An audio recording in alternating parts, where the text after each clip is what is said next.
Travel is perhaps one of the most biologically damaging things that we all do, but at the same time, it's incredibly rewarding and fun and makes for a richer life. So in this video, I'm going to share with you some of the ways I offset the potential dangers and harms of traveling so that I can indulge, enjoy, and stay in peak shape even when I'm on the road, as I am about to be for my trip to India. The first thing I like to do is to go in with a plan. So when I'm on the road, I'll bring certain fitness gear with me that makes squeezing in a workout when I'm anywhere that much easier. The first workout technique I like to use is one called super slow strength training. This is a concept coined by Dr. Doug McGuff, and it essentially uses one very slow set of bodyweight movement till failure. You do that for each of the muscle groups, and you have an entire workout in about 20 to 30 minutes flat. The key is to make each exercise last between 75 and 90 seconds of constant time under tension. Each rep is between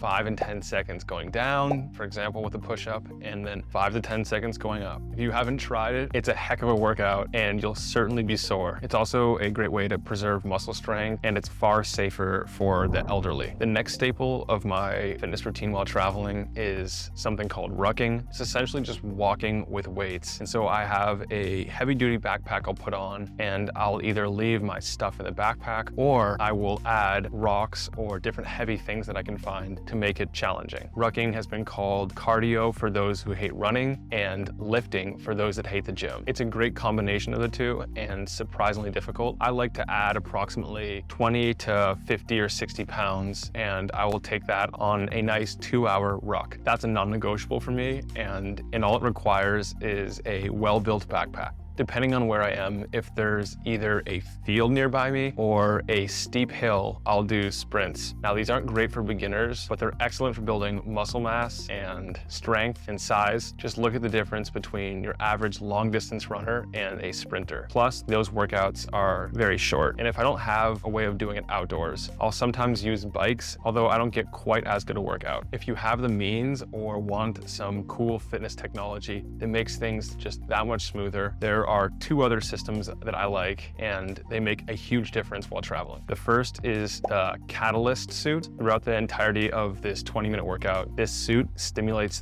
13 different parts of your body. Don't get me wrong, it's not easy. You still have to do the body weight workout, but depending on the level of resistance you select, it can add hundreds of pounds of resistance to your otherwise body weight workout. Just be warned that people watching you doing a Catalyst workout will think that you're crazy based on your facial expressions and the sounds you're making. I like Catalyst because the suit weighs just 3 pounds, and you can do strength, power, endurance, recovery, mobility, yoga, sports-specific training like boxing, all from one device. And the battery on it lasts 8 or so sessions, so you can take this off the grid with you. Then we have a different technology called KAATSU. Now, this is the original version of blood flow restriction training that came out of Japan decades ago by Dr. Sato. I've been using this technology since around 2011, and it's no joke. The way it works is you put the bands around your limbs, and it inflates with